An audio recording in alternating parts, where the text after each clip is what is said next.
লিল্লাহি তাকবীর, লিল্লাহি তাকবীর। এবার সালাম পৌঁছবে। আসসালামু আলাইকুম ওয়া রাহমাতুল্লাহ। সামনে যারা আছেন কষ্ট করে বসে যান। আলহামদুলিল্লাহ, আলহামদুলিল্লাহি রাব্বিল আলামিন, ওয়াসসালাতু ওয়াসসালামু আলা রাসূলিহিল কারীম ওয়া আলা আলিহি ওয়া সাহবিহি ওয়া আহলি বাইতি আজমাইন। আসন্ন নির্বাচন সামনে রেখে আল্লামা দিলওয়ার হোসেন সাঈদী রাহিমাহুল্লাহ তার একান্ত স্মৃতি বিজড়িত পিরোজপুরের আজকের এই নির্বাচনী জনসভার সম্মানিত সভাপতি, সভামঞ্চে বসা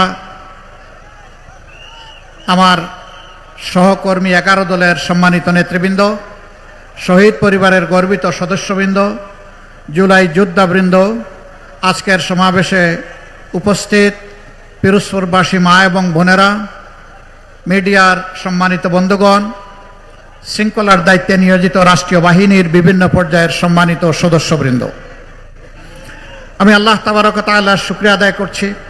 দিন এবং জাতির প্রয়োজনে আল্লাহ তাআলা আজকে মুক্ত বাতাসে এখানে আপনাদের সামনে আমাকে হাজির হওয়ার তৌফিক দান করেছেন, আলহামদুলিল্লাহ। আমি তাদেরকে গভীর শ্রদ্ধার সাথে স্মরণ করছি যারা বুক চিতিয়ে লড়াই করে, জীবন দিয়ে পঙ্গুত্ব বরণ করে, রক্তচক্ষুকে উপেক্ষা করে ৩৬ জুলাই আমাদেরকে এনে দিয়েছিল। যারা জীবন দিয়ে চলে গেছে আল্লাহ তাআলা তাদেরকে শহীদ হিসাবে কবুল করুন। যারা আহত পঙ্গুত্ব বরণ করেছে আল্লাহ তাআলা তাদের সাথী সঙ্গী হয়ে তাদেরকে সুস্থতার নিয়ামত দান করুন। প্রিয় পিরোজপুরবাসী, আগামী 12 তারিখের এই নির্বাচন অতীতের 12টা নির্বাচনের মতো কোনো নির্বাচন নয়। এ নির্বাচন সম্পূর্ণ ভিন্ন একটি নির্বাচন। বিগত 12টি নির্বাচনের মাধ্যমে দফায় দফায় বাংলাদেশকে পুরাতন বন্দোবস্তের মাধ্যমে যেভাবে খাবলে খামছে কামড়ে শেষ করে দেওয়া হয়েছিল তা পরিবর্তন করে দেওয়ার নির্বাচন, নতুন বাংলাদেশ জাগিয়ে তোলার নির্বাচন, ৩৭-এর যোদ্ধাদেরকে সম্মান করার নির্বাচন, যুব সমাজের আকাঙ্ক্ষা পূরণের নির্বাচন, আমাদের মা বোনদের গর্বের প্রশান্তির ইজ্জতের নিরাপত্তার বাংলাদেশের নির্বাচন, শিশুর জন্য বেড়ে ওঠার নির্বাচন, শিশুর স্বপ্ন বাস্তবায়নের নির্বাচন, এদেশের কামার কুমার তাঁতি মুঠে মাঝি শ্রমিক কৃষক সকলের স্বপ্ন বাস্তবায়নের নির্বাচন। জিজ্ঞাসা করবেন এর আগে তাদের স্বপ্ন বাস্তবায়ন হয় নাই? না, হয় নাই। হয় নাই বলেই বাংলাদেশের 28 লক্ষ কোটি টাকা কেবল গত 15.5 বছরে চুরি করে বিদেশে পাচার করা হয়েছে। সেই টাকা ফিরিয়ে আনার নির্বাচন, এই বাংলাদেশকে সুষম উন্নয়ন উপহার দেওয়ার নির্বাচন, কোনো মামু খালুর টেলিফোনে কোথাও কোনো আর উন্নয়ন হবে না সেই দ্বারা বন্ধ করে দেওয়ার নির্বাচন, ইনসাফের ভিত্তিতে উন্নয়ন হবার নির্বাচন, যুবকদের হাতে মর্যাদার কাজ তুলে দেওয়ার নির্বাচন, বেকার ভাতার লোভ বন্ধ করে দেওয়ার নির্বাচন। প্রিয় দেশবাসী, এক আমলে 10 টাকার চাউলকে এখনো পেটের ব্যথা যায় নাই, এখন আবার কার্ড বিতরণ শুরু হয়েছে। একজন গিয়ে বলে 2000, একজন বলে 7000, আরেকজন বলে 20,000, একজন বলে আমরা দিব 5 লক্ষ, একজন বলে 50 লক্ষ, আরেকজন বলে 50 কোটি। আরে বাংলাদেশে 50 কোটি মানুষ কি কিয়ামতের আগ পর্যন্ত হবে কিনা তাও তো জানি না, কেমনে দিবে 50 কোটি? মানে এগুলা যে 100 ভাগ ওই 10 টাকার চালের মতো ধাপ্পাবাজি, এখন বাংলাদেশের মানুষ এগুলা বুঝে ফেলেছে। এখন মা বোনদের কাছে কার্ড নিয়ে যায়, কয় রাখো তোমার কার্ড, আমি তোমার কার্ডের সাথে নাই। মা বোনরা বলে যাদের হাতে আমাদের ইজ্জতের নিরাপত্তা নাই, আমার সন্তানের জীবনের নিরাপত্তা নাই, আমার ছেলে মেয়েদের বেঁচে থাকার অধিকার নাই, তাদের এই কার্ডের আমাদের কোনো প্রয়োজন নাই। আজকে বাংলাদেশের বিভিন্ন জায়গায় আপনারা দেখেছেন, বড় আফসোস, আমাদের মা বোনদেরকে একটা দলের লোকেরা বিভিন্নভাবে অপমান করে। এদেশ মুসলমানের দেশ, এই দেশে হেজাব পরা এবং নেকাব পরাকে নিষেধ, অপরাধ নাকি আল্লাহর বিধান? সেই আল্লাহর বিধানের বিরুদ্ধে তারা অবস্থান নিয়ে বলছে হেজাব নেকাব পরা কোনো নারী আসলে এটা টান দিয়ে খুলে ফেলবা। বলতেছে যদি কেউ এসে দাড়িপাল্লার পক্ষে ভোট চায় তার কাপড় খুলে দিবা। এরা কোন প্রজাতি? এরা কি মানুষ? না, এরা অন্য প্রজাতি। কোন মানুষ, আল্লাহ যাদেরকে বিবেক দিয়েছেন তারাই মানুষ হয়। কোন মানুষ কোনো মায়ের গায়ের কাপড় খোলার কথা বলতে পারে না। এই নোংরা কথাগুলো বলার পরে, হুঙ্কার দেওয়ার পরে আজ পর্যন্ত দলের নেতা এবং দলের পক্ষ থেকে এই বিপদগামীদের ব্যাপারে কোনো ব্যবস্থা নিতে বাংলাদেশের মানুষ দেখে নাই। তার মানে কি? তার মানে হচ্ছে যে তারাও এটা সমর্থন করে। আমি জানতে চাই, বাংলাদেশে আমাদের মা বোনদের ইজ্জত কেউ নিয়ে টানাটানি করুক, আপনারা কি তা বরদাস্ত করবেন? বরদাস্ত করবেন? উপযুক্ত জবাব দেওয়ার জন্য তৈরি আছেন? ইনশাআল্লাহ সেই জবাবের মুখ কম সময় আসছে এই 12 তারিখ। যেমন আল্লামা দেলাওয়ার হোসেন সাঈদীকে নিরপরাধ হত্যা করা হয়েছে, আজকের এই মাঠে আপনারা রায় দিয়েছেন, জনরায়, যে আপনারা সেই হত্যাকাণ্ডের বিচার চান। ওই হত্যাকাণ্ডের বিচারের জন্যই আপনার একটা ভোট বড়ই মূল্যবান, প্রতিটা সিট বড়ই মূল্যবান, প্রতিটা ভোট এবং প্রতিটা সিট তাইলে ন্যায় ইনসাফের হাতে তুলে দিতে হবে ইনশাআল্লাহ। যারা বেইনসাফের কথা এখনই বলে, যারা মানুষের জীবনে দুঃসহ কালো অন্ধকার সময় টেনে নিয়ে এসেছে, যারা মানুষের সম্পদে ভাগ বসায়, চাঁদা তুলে, সেই চাঁদাবাজদেরকে লাল কার্ড দেখানোর দিন হচ্ছে আগামী 12 তারিখ। আগামী 12 তারিখ দখলদারকে ইনশাআল্লাহ এই জাতি লাল কার্ড দেখাবে, মামলাবাজদেরকে লাল কার্ড দেখাবে, দুর্নীতিবাজদেরকে লাল কার্ড দেখাবে, যারা আধিপত্যবাদের দালালি করে তাদেরকেও লাল কার্ড দেখাবে। জুলাইয়ের সন্তানেরা, যোদ্ধারা, লড়াকু সৈনিকেরা কোন আধিপত্যবাদ আর মেনে নেবে না। এই আধিপত্যবাদের বিরুদ্ধে এক সোচ্চার কণ্ঠ ছিল আপনাদেরই সন্তান শরীফ উসমান বিন হাদি। তার দুটি দাবি, একটা ছিল বাংলাদেশে আর কোনো অবিচার বৈষম্য মানব না, দ্বিতীয়টা ছিল আর কোনো আধিপত্যবাদকে মেনে নেব না। যারা এর সমর্থক তারাই তাকে খুন করেছে। আপনারা কি হাদির বিচার চান? সে বিচার আমরা করবো ইনশাআল্লাহ, কথা দিচ্ছি। শুধু হাদির না, আবরার ফাহাদ থেকে শুরু করে আবু সাইদ, মুগ্ধ, হাদি, এই যুদ্ধে যারাই শহীদ হয়েছে ইনশাআল্লাহ তাদের বিচার আমরা করব। সম্মানিত পিরোজপুরবাসী, আপনাদের কাছে একটা ভোট চাই, প্রত্যেকের একটা ভোট চাই। সেই ভোটটা হবে ন্যায় এবং ইনসাফের পক্ষে। কোন ইনসাফ? যে ইনসাফ একজন সাধারণ গরিব মানুষের জন্য অপরাধ করলে যে বিচার হবে, রায় হবে, শাস্তি হবে। দেশের প্রেসিডেন্ট, প্রধানমন্ত্রীও যদি অনুরূপ কোনো অপরাধ করেন ইনশাআল্লাহ তাদেরকে আমরা ছাড় দিয়ে কথা বলবো না, একই বিচারের আওতায় তাদেরকে আনা হবে ইনশাআল্লাহ। প্রিয় বাংলাদেশের 18 কোটি মানুষের সম্পদ চুরি করে বিদেশে যারা পাচার করেছে, 28 লক্ষ কোটি টাকা, আল্লাহ তাআলা এই দেশ সেবার সুযোগ দিলে ওদের মুখের বিদ্যে হাত ঢুকে পেটের ভিতর থেকে তা বের করে আনা হবে ইনশাআল্লাহ। তা জমা হবে রাষ্ট্রীয় কোষাগারে, ব্যয় হবে ইনসাফের ভিত্তিতে। বাংলাদেশের যে এলাকা যতটা পিছিয়ে পড়েছে, বঞ্চিত হয়েছে, ইনশাআল্লাহ উন্নয়ন শুরু হবে ওখান থেকে। দেখা হবে না লাল নীল টেলিফোনের ঠেলা, দেখা হবে না কে প্রেসিডেন্ট, কে প্রধানমন্ত্রী, কে মন্ত্রী, এইটা দেখা হবে না। দেখা হবে না ন্যায্য এবং ইনসাফের ভিত্তিতে কোন এলাকা কোন জিনিসটা আগে পাওয়ার অধিকার রাখে। আমরা সেই ইনসাফের বাংলাদেশ গড়তে চাই। এই যাত্রা আপনাদেরকে আমরা সঙ্গী হিসাবে পেতে চাই। আমরা সাবধান করে দিচ্ছি, বাংলাদেশে অতীতের ইতিহাসের কালচার আর চলবে, অতীতের ইতিহাসের যে ভোট, ভোটের সেই কালচার আর চলবে না। তোমার ভোট তুমি দিবে, আমারটা আমি দেব, স্লোগান ওইটা শেষ। আমারটাও আমি দিব, তোমারটাও আমি দেব, এটা আর চলবে না।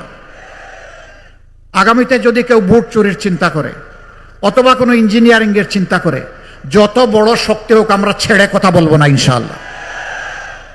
এ ভোটের জন্য লড়ে যাব। 18 কোটি মানুষের 12 কোটি 50 লক্ষ ভোট, এটাকে নিশ্চিত করা হবে ইনশাআল্লাহ। অতএব এখন থেকে পাহারা শুরু। আর কোনো চোরকে আমরা ছেড়ে কথা বলবো না। 2 নম্বর, আমরা যুবকদেরকে কোনো বেকার ভাতা দিতে পারবো না। যুবকরা কি আমাকে এখানে তাড়া করবেন? আপনারা কি চান? কি চান বলেন? কি চান? কাজ। ইনশাআল্লাহ হাতে আমরা কাজ তুলে দিব। তৈরি করেন, হাত তৈরি করেন। বেকার ভাতা দিয়ে আমরা আমাদের যুব সমাজকে অপমান করতে চাই না। কারো কাছে আমাদের জুলাই যোদ্ধারা মিছিল করে দাবি করে নাই যে আমাদেরকে বেকার ভাতা দিতে হবে। তারা সেদিন দাবি করে বলেছিল আমাদের হাতে আমাদের প্রাপ্য কাজ তুলে দিতে হবে। আমরা কথা দিচ্ছি, জাত পাত জাতি ধর্মের ব্যবধান নয়, নারী পুরুষেরও ব্যবধান নয়, যার হাতে যে কাজ শুভ পাবে ইনশাআল্লাহ তার হাতে সেই কাজ তুলে দেওয়া হবে। এই ন্যায় ইনসাফের বাংলাদেশে বিভিন্ন শ্রেণী পেশায় যারা রাষ্ট্রীয় সেবায় নিয়োজিত আছেন, সরকারি, আধা সরকারি, বেসরকারি, স্বায়ত্তশাসিত বিভিন্ন সংস্থায় যারা কাজ করেন, তাদের সকলের বেতন আমরা সমান করতে পারবো না। যার যে মর্যাদা অনুযায়ী তাকে বেতন এবং ভাতা দিতে সরকার বাধ্য থাকবে। তাদেরকে মর্যাদার সাথে দেশে তারা যাতে বেঁচে থাকতে পারে এবং নিজের সমস্ত যোগ্যতা উজাড় করে দেশকে যাতে সেবা করতে পারে, সেই সম্মানটুকু আমরা তাদেরকে দিতে চাই। যার সার্ভিস যত ঝুঁকিপূর্ণ, তিনি ইনশাআল্লাহ হবেন তত বেশি সম্মানিত। এর ভিত্তিতেই আমরা ইনসাফ কায়েম করব ইনশাআল্লাহ। সেই ইনসাফটা যখন বাংলাদেশে কায়েম হবে, তখন বাংলাদেশ হবে একটা চলন্ত উড়োজাহাজ। সেই উড়োজাহাজের ককপিটে অর্থাৎ ড্রাইভিং সিটে আমরা যুব সমাজকে বলবো, তুমি ক্যাপ্টেন, তুমি বসো, এ উড়োজাহাজ তুমি চালাও। আমরা গিয়ে পিছনে প্যাসেঞ্জার সিটে বসবো ইনশাআল্লাহ। তারা রকেট গতিতে এই দেশকে সামনের দিকে নিয়ে যাবে। পিছনের কোনো কাসুন্দি নিয়ে এই জাতি আর কামড়া কামড়ি করবে না। এ জাতিকে আর বিভক্ত করার সুযোগ আমরা কাউকে দেব না। ঐক্যবদ্ধ জাতি, ঐক্যবদ্ধ বাংলাদেশ, এটাই আমাদের স্লোগান। তাই নিয়ে আমরা ইনশাআল্লাহ এগিয়ে যাব। এবার সেই ইনসাফের জন্যে, ইনসাফের বাংলাদেশ, ঐক্যবদ্ধ বাংলাদেশ গড়ার জন্যে দুটা ভোট। একটা হচ্ছে গণভোট। গণভোটে কি বলবেন? কি বলবেন? হ্যাঁ মানে আজাদি, না মানে গুলামি। আজাদি না গুলামি। প্রথম ভোটটা ইনশাআল্লাহ 12 তারিখ হবে হ্যাঁ। সবাইকে নিয়েই হ্যাঁ বিজয়ী হবে ইনশাআল্লাহ। দ্বিতীয় ভোটটা ওই যা বললাম, ন্যায় ইনসাফের বাংলাদেশ, দুর্বৃত্তদের হাত থেকে মুক্তির বাংলাদেশ, নতুন বাংলাদেশ। আল্লাহ তাআলার কাছে দোয়া করি 13 তারিখ এই দেশ যেন একটা নতুন দেশ পায়। 13 তারিখের ভোরের সূর্য যেন তার পিঠে করে মুক্তির পয়গাম নিয়ে আসে, যে এখানে আর গুলামি আর আধিপত্যবাদ চলবে না। পারিবারিক গোষ্ঠীগত রাজনীতি অচল, দলীয় সরকার অচল। আগামীতে হবে জনগণের সরকার ইনশাআল্লাহ। আমি আপনাদেরকে সাক্ষী রেখে বলে যাচ্ছি, আমি জামাতে ইসলামের বিজয় চাই না, আমি চাই বাংলাদেশের 18 কোটি মানুষের বিজয়। ওই বিজয় যেদিন হবে ইনশাআল্লাহ আমরা সকলেই মুক্তির স্বাদ পাবো। এবার আমি পিরোজপুর 1 থেকে শুরু করে 3 পর্যন্ত এখানকার 3 জন আর পার্শ্ববর্তী বরগুনার 1 জন, 4 জন ভাইয়ের হাতে প্রতীক তুলে দিচ্ছি। জনগণের প্রতীক, ইনসাফের প্রতীক, অগ্রগতি উন্নয়ন প্রতীক, যুবক যুবতীদের স্বপ্ন বাস্তবায়নের প্রতীক এবং আমাদের শিশু আবাল বৃদ্ধ বনিতা সকলের ভালোবাসার প্রতীক। প্রথমেই পিরোজপুর 1, আমার হাতে একটু, জি পিরোজপুর 1 কি এই আসন? এই আসন। আচ্ছা ডান দিকে আসো, আমরা সবাই ডানপন্থী, বাম দিকে দিব না। ধরো এখানে শক্ত করে ধরো। আলহামদুলিল্লাহ। এই আসনে আগে কে নেতৃত্ব দিয়েছেন? আল্লামা দেলওয়ার হোসেন সাইদির ছায়া হচ্ছে মাসুদ সাইদি। আল্লামা দেলওয়ার হোসেন সাইদিকে আপনারা ভালোবাসতেন কার জন্য? কার জন্য? মহান আল্লাহ তাআলার জন্য। ভাই বোনেরা, এবার তারই সুযোগ্য সন্তান, তারই মার্কা, তার সন্তানের হাতে তুলে দিলাম ইনসাফের প্রতীক দাড়িপাল্লা। ইনশাআল্লাহ লড়াই চলবে, ইনশাআল্লাহ 12 তারিখ বিজয় অর্জিত হবে ইনশাআল্লাহ। স্লোগান আমরা একসাথে দিব সবগুলো মিলাইয়া ইনশাআল্লাহ। এরপরে পিরোজপুর 2, তার আরেক কলিজার টুকরা সুযোগ্য সন্তান, হ্যাঁ আচ্ছা, এই আসনে আগে আব্দুর রহিম সাহেব নির্বাচিত হয়েছিলেন 79 সালে, তাই না? হ্যাঁ ধরো। বিসমিল্লাহির রহমানির রহিম। এদেশের একজন প্রসিদ্ধ আলেম, যিনি জামাতে ইসলামী পূর্ব পাকিস্তানের একসময় আমিরও ছিলেন, এরপরে বাংলাদেশ হওয়ার পরেও তিনি দায়িত্ব পালন করেছেন। এদেশের মানুষ ভালোবেসে 79 সালে তাকে নির্বাচিত করেছিল। আজকে তার জায়গায় আল্লামা দিলওয়ার হোসেন সাইদের কলিজার টুকরা, তার দ্বিতীয় সন্তান শামীম সাইদের হাতে আমরা ইনসাফের প্রতীক তুলে দিলাম। চাচা এইখানে দর শক্ত করে, জাতির ভার নিতে হবে ইনশাআল্লাহ। ইনশাআল্লাহ দাড়িপাল্লার বিজয় হবে ইনশাআল্লাহ। আপনারা সবাই দোয়া করবেন। এরপরে পিরোজপুর 3,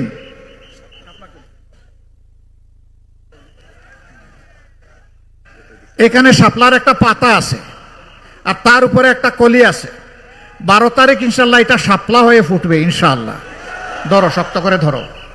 আমরা, তোমার পুরো নাম? ডক্টর শামীম হামিদের হাতে আমরা পাল্লা বদলে এখানে তুলে দিলাম শাপলা কলি। এখানে পাল্লার একজন ক্যান্ডিডেট ছিলেন, রাত দিন তিনি কাজ করেছেন, জমিন চাষ করেছেন। তিনি এসে আমাকে সালাম দিয়ে বললেন, আমি এটা শাপলাকে সমঝে দিয়েছি। তিনি বললেন যে আমাদের 90% সম্ভাবনা ছিল। আমি বললাম 12 তারিখ 90-কে 100-এ নিয়ে যেতে হবে ইনশাআল্লাহ। আপনারা রাজি আছেন? কি প্রতীক ভাই, কি প্রতীক বলেন? শাপলা কলি। ইনশাআল্লাহ শাপলা হয়ে ফুটবে, ইনশাআল্লাহ বিজয় হবে ইনশাআল্লাহ। আসুন এবার একটু স্লোগান তুলি আমরা। আচ্ছা, ও আচ্ছা, একটা রয়ে গেছে, আরেকটা রয়ে গেছে। বরগুনা 2 আসনের প্রার্থী বেতাগী আর বামনা, পাথরঘাটা, বেতাগী, এই 3 উপজেলা নিয়ে হচ্ছে বরগুনা 2 আসন। এই আসনেও আমরা ইনসাফের প্রতীক দাঁড়িপাল্লা, একজন বিশিষ্ট সমাজসেবক এবং যার রক্তে 16 আনা মানব সেবা এবং সমাজসেবা, আমার বড় ভাই ডাক্তার সুলতান আহমদের হাতে আমি দাঁড়িপাল্লা তুলে দিলাম। প্রতীক আছে? কোন সে প্রতীক? একটু জোরে, জোরে সুরে, আরো জোরে, সবগুলা পাল্লা উঁচিয়ে ধরো, শাপলা কলি উঁচিয়ে ধরো। সবাই সামনে আসেন, সামনে আসেন, সামনে আসেন। এই পাল্লার মধ্যেই শাপলা করি আছে, কারণ আমরা 11 দলে এক হয়েছি। যেখানে যে মার্কা, এটাই আমাদের পাল্লা, এটাই আমাদের শাপলাকলি, এটাই আমার টেবিল, এটাই আমার রিক্সা, এটাই আমার বই, এটাই আমার ছাতা, এটা যত ইয়ে আছে সবগুলা 11টা এক জায়গায় ঢুকে গেছে। লিল্লাহি তাকবীর, লিল্লাহি তাকবীর, ইনকিলাব, ইনকিলাব, জিন্দাবাদ, জিন্দাবাদ। আর ভাই একটু জোরে বলবেন, প্রতীক আছে? কোন সে প্রতীক? আরো জোরে। 12 তারিখ ইনশাআল্লাহ, সকাল সন্ধ্যা সারাদিন ইনশাআল্লাহ, বিজয়মালা ইনশাআল্লাহ, মাশাআল্লাহ তাআলা আযীম। শাপলাকলির আওয়াজ আগেই দিয়েছি, শাপলা ইনশাআল্লাহ, শাপলাকলি শাপলা হয়ে ফুটবে ইনশাআল্লাহ। আমরা আশা করি আপনারা 3টা আসনই আমাদেরকে উপহার দেবেন। পিরোজপুরবাসী কথা দিয়ে যাচ্ছি, আপনাদের এই উপহারের ইনশাআল্লাহ প্রতিদান দেওয়ার জন্য আমরা বাধ্য থাকব। আল্লাহ যেন আমাদেরকে সেই শক্তি দান করেন। এনসিপির পক্ষ থেকে আমাকে এটা দেওয়া হয়েছে, আমি মোবারকবাদ জানাই। আমি ঝালকাঠিতে গিয়েছিলাম, তারা আমাকে দিয়েছে শীতল পাটি, সেখানে কারিগররা শীতল পাটি নিয়ে আসছে। আমি তাদেরকে সম্মান জানানোর জন্য বললাম যে শীতল পাটিটা খুলে দাও, তারা খুলে দিল। আমি একটু ঘুমাইয়া পড়লাম, তারপরে সেখান থেকে এসে আপনাদের এখানে হাজির হয়ে গেলাম। আল্লাহু আকবার। এবার শেষ স্লোগান, ইনকিলাব জিন্দাবাদ। আসসালামু আলাইকুম ওয়া রাহমাতুল্লাহ।